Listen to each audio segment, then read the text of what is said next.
Alright, so let's talk about what happens when a great leader doesn't die. Let's jump in. It is 323 BCE and something extraordinary has happened. Alexander the Great, conqueror of the known world, has survived. Maybe it's the 10th year of his reign, or maybe the 20th. Our timeline diverges in the year of his death, but how much different is the world? Because the course of the next few decades hangs on one question. What would Alexander do with 10 more years?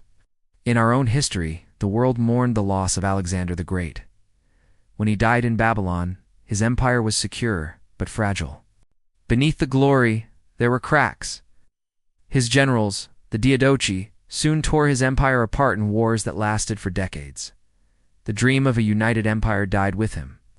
But in our alternate history, Alexander wakes up from sickness or injury, healthier, more determined than ever. Now the greatest question? What does he do with his extra decade? Let's start with the basics.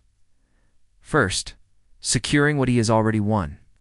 Alexander knew that conquering was only half the battle. Ruling was the harder part.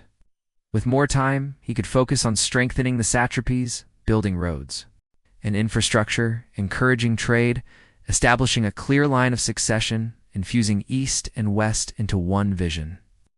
Under his rule, satrapies that revolted in our timeline, like Persia and Bactria, could remain loyal, contributing to a more stable empire. Imagine Alexander finishing the royal road, making it easier for merchants to travel from the Aegean Sea to the Ganges. Picture new roads connecting Alexandria in Egypt to Susa in Persia, carrying not just trade goods, but ideas and culture. But let's be real, Alexander wasn't known for slowing down. We all know he conquered most of the known world in our timeline. So what else would he conquer with 10 more years? Well, we know from his letters that Alexander wanted to invade Arabia. Maybe in our alternate history, he finishes the conquest of Arabia, capturing Petra, the Arabian Peninsula, and controlling the lucrative incense trade. From there, his gaze shifts west, towards Carthage in Spain. According to Plutarch, Alexander once considered invading Carthage, though he never got around to it. But with more time, he may have done it. Just imagine Alexander sweeping through the Mediterranean, conquering Sicily and southern Italy, even threatening the rising power of Rome. It's not far-fetched. In our own history, Rome took centuries to grow into the empire we know. But against Alexander's disciplined phalanx and vast armies, Rome might never have grown so big. The Mediterranean could have been a Macedonian lake instead of a Roman one. So what would an Alexander-dominated Mediterranean look like? Let's take a moment and think about it. Without Rome's expansion, the Italian peninsula could look much different. Maybe a loose confederation of Greek city-states, maybe Carthaginian dominance, or perhaps a mix of both. But overall, Rome's absence would likely mean a less unified Mediterranean, instead of a Pax Romana, perhaps a more fractured region with several dominant powers. The Hellenic kingdoms of the East could flourish, pushing their influence further west. Meanwhile, without Roman expansion, the Gauls might find themselves independent, or perhaps under the control of a revitalized Carthage. The Iberian Peninsula could remain mostly untouched by Mediterranean powers, preserving its unique cultures longer. And North Africa could look very different without Roman colonization. Carthage's defeat in the Punic Wars might not happen. Shifting control of North Africa, away from Rome and into Greek and Carthaginian hands. So what would Alexander's wider empire look like after a decade of rule? Let's assume he secured his existing territories, finished off Arabia, and even conquered northern Africa.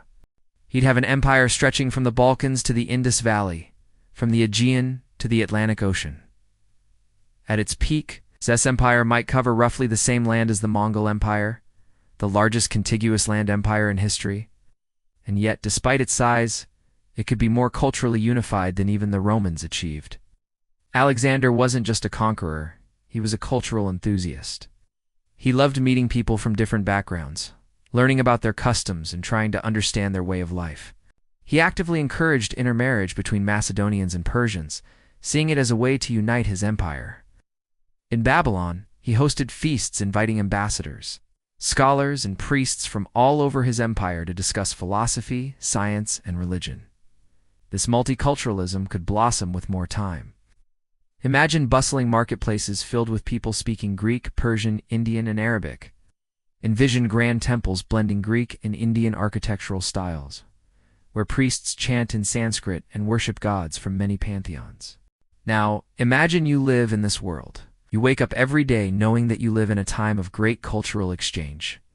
Science and technology advance faster because knowledge is shared across such a massive empire. Philosophy flourishes as scholars from Greece, Persia, and India debate the meaning of life, ethics, and the nature of reality.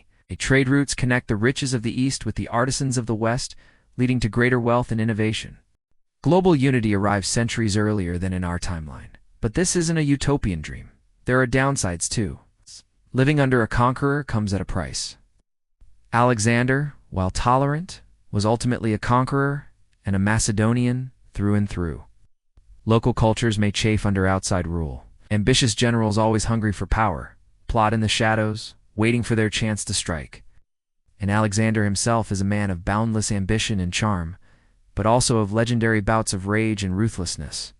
Would his empire stay united or crumble under its own weight? Despite the odds, let's imagine that Alexander manages to keep his empire intact for 10 more years. What would the world be like? Well, it would be a world on the cusp of greatness, a world ready to take the next step towards unity, prosperity, and cultural exchange. The Renaissance, which began in our timeline when Europeans rediscovered ancient Greek texts, might come a century earlier, bringing art, literature, and scientific inquiry to new heights. Classical Greek literature, including works by Homer, Sappho, and Plato, might be translated into Arabic and Persian, influencing thinkers across the Middle East. Indian numerals, already known in Greece, might spread further west, transforming the way trade is conducted and calculations are made. Indian and Greek mathematics could merge, leading to new discoveries in astronomy and navigation. Hellenistic Egypt could become a hub of scientific research, linking Greek rationalism with Babylonian empirical observation. This fusion of knowledge could lead to advancements in optics, mechanics, and geometry. As Greek and Indian philosophies meet, they could enrich and challenge each other. Epicureanism and Stoicism might intertwine with Hindu ideas of dharma and karma, shaping ethical and spiritual thought. The Silk Roads could become a conduit for not just goods, but also ideas, making science and philosophy truly global for the first time in history. This is the world that could have been. A world where the Renaissance arrived early, where cultures mingled and where science knew no borders. But amidst all this progress, a shadow looms. For even with 10 more years, the challenges that toppled Alexander in our timeline still exist. Ambitious generals, eager for power, local cultures seeking independence, and Alexander himself, a product of his time, with all the flaws that entails. The question remains, could this world thrive, or would it crumble under its own ambitions? Now here's the thing. History is full of what-ifs.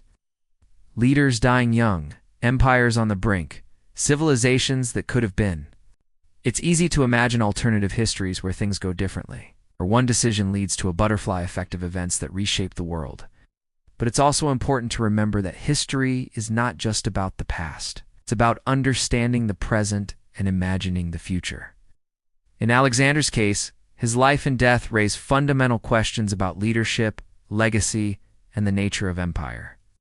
How do we balance unity and diversity, ambition and stability, change and continuity? These are timeless questions that we grapple with today, whether it's debates about globalization, immigration, or political reform. Ultimately, Alexander's story invites us to consider what kind of world we want to live in. Do we embrace diversity and interconnectedness, or do we retreat into isolation and conflict? Do we seek progress and innovation, or do we cling to tradition and stagnation? The choice, in the end, is ours. So what future do you see? Will you walk through the gates of a multicultural, scientifically advanced global civilization, or will you face the storms of endless conquest? The world you inherit might depend on decisions made thousands of years ago, but the responsibility to shape it ultimately falls on your shoulders. Thank you so much for watching. If you enjoyed this video, please hit that subscribe button. Thank you.